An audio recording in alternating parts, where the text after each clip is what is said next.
Welcome to KR engineering and career guidance YouTube channel subscribe చేయండి, like చేయండి, share చేయండి. మరి వెబ్ ఆప్షన్స్ పెట్టుకున్నప్పుడు ఆప్షన్స్ ఎక్కువ పెట్టుకోవాలా తక్కువ పెట్టుకోవాలా, ఇది చాలామందిని ఎన్ని పెట్టుకోవచ్చు అంటే మీరు ఎంసెట్ వెబ్ ఆప్షన్స్ పెట్టినప్పుడు లిమిటెడ్గా ఇన్ని ఆప్షన్స్ పెట్టాలని ఎక్కడా ఉండదు. మీ యొక్క ర్యాంకును బట్టి ఆ ర్యాంకుకి డబుల్ వెబ్ ఆప్షన్స్ పెట్టండి. ఫర్ ఎగ్జాంపుల్ 5,000 ర్యాంక్ వస్తే 10,000 వరకు చాయిస్ ఫిల్లింగ్ ఉన్న కాలేజ్ మొత్తం పెట్టేయండి, మీకు నష్టం లేదు. ఎటుపెట్టి మనకు మొదటి రౌండ్లోనే సీటు తప్పనిసరిగా రావాలంటే ఎక్కువ సంఖ్యలో వెబ్ ఆప్షన్స్ పెట్టాల్సిన అవసరం ఎంతైనా ఉంది.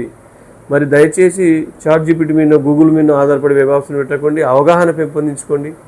చాలా వరకు గైడెన్స్ సెంటర్స్ కావచ్చు, కొన్ని మంచి యూట్యూబ్ ఛానల్స్ కూడా ఉన్నాయి, కొన్ని మామూలు కాలేజీలను హైప్ చేసే యూట్యూబ్ ఛానల్స్ కూడా ఉన్నాయి. వాటి పట్ల అప్రమత్తతగా ఉండండి. కాలేజెస్ ఆర్డర్ విషయంలో మీకు సంపూర్ణమైన సహకారం ప్రయారిటీ ఆర్డర్ కేఆర్ గైడెన్స్ అయితే ఇస్తుంది. దాన్ని ఆధారం చేసుకొని మీ యొక్క చాయిస్ ఫిల్లింగ్ను చేయండి. మీ ర్యాంకుకు తగిన వెబ్ ఆప్షన్స్, వీలైనంత వరకు ఎక్కువ వెబ్ ఆప్షన్స్ పెడితే సీట్ వచ్చే అవకాశం మరెక్కువ ఉంటుంది. కాబట్టి తప్పకుండా ఎక్కువ ఆప్షన్స్ అయితే పెట్టండి. ఎట్టి పరిస్థితుల్లో మీరు ఎన్నిసార్లు చాయిస్ ఫిల్లింగ్ అయినా చేసుకోవచ్చు. లాస్ట్ డేట్ మీరు ఫ్రీజ్ చేయాల్సిన అవసరం లేదు, ఆటోమేటిక్గా ఫ్రీజ్ అయిపోతాయి. ఎన్నిసార్లు వెబ్ ఆప్షన్ చేసుకున్నా సేవ్ చేయడం మాత్రం మర్చిపోవద్దు.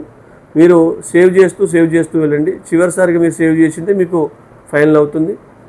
మనకు 25 నుంచి జూలై 1 మధ్యన చాయిస్ ఫిల్లింగ్ పెట్టుకునే వెబ్ ఆప్షన్ పెట్టుకునే ప్రక్రియ ఉంది. ఈ వెబ్ ఆప్షన్ ప్రక్రియలో మీ ర్యాంకుకు తగిన వెబ్ ఆప్షన్స్ వీలైనంత ఎక్కువ సంఖ్యలో ఇచ్చి ఓపికతో, మళ్ళీ సిస్టమ్ ముందు కూర్చున్న తర్వాత ఫోన్ చేసి అడగడం అట్లాంటివి చేయొద్దు. డైరెక్ట్గా లిస్ట్ ప్రిపేర్ చేసుకున్న తర్వాతే మీరు వెబ్ ఆప్షన్ పెట్టడం స్టార్ట్ చేయండి. మరి ఒక్కొక్కసారి మీ ర్యాంకు తగిన వాళ్ళు మీకు మిస్గైడ్ కూడా చేసే అవకాశం ఉంటే దాన్ని కూడా మీరు నమ్మాల్సిన అవసరం లేదు. కాన్ఫిడెన్షియల్గా మీకు ఎవరైతే పర్ఫెక్ట్ అనుకుంటారో వాళ్ళ గైడెన్స్ తీసుకున్న తర్వాత ఆ లిస్ట్ ప్రిపేర్ చేసుకొని మాత్రమే వెళ్ళండి.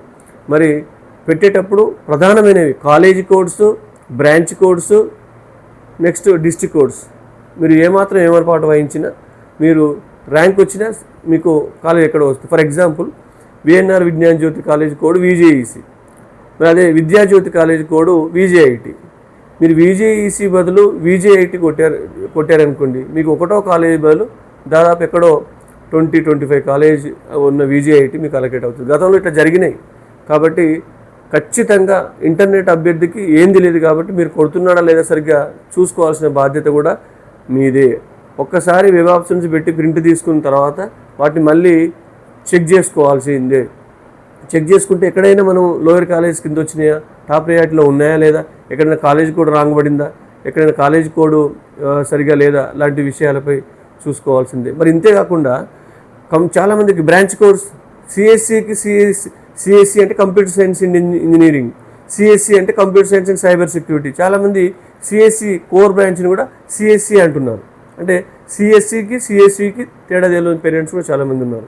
అట్లా CSCలో చాలా బ్రాంచెస్ ఉన్నాయి. డేటా సైన్స్ CSD కానీ, మిషన్ లెర్నింగ్ CSM కానీ, AI కానీ, AID కానీ, AM కానీ, సైబర్ సెక్యూరిటీ కానీ, బిజినెస్ సిస్టమ్ కానీ, ఇట్లాంటి ఇన్ఫర్మేషన్ టెక్నాలజీ INF ఉంది.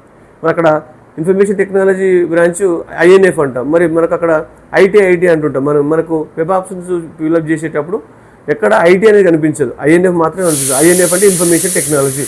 కాబట్టి ఇట్లా మీరు బ్రాంచ్ జాగ్రత్తగా వెబ్ ఆప్షన్ పెట్టేటప్పుడు coding, branch coding, college coding, district కోడ్పై అవగాహన పెంచుకొని పూర్తిగా రఫ్ లిస్ట్ ప్రిపేర్ చేసుకున్నాక మాత్రమే మీరు వెబ్ ఆప్షన్కి వెళ్ళాలని తెలియజేస్తూ ముగిస్తున్నాను. Thank you.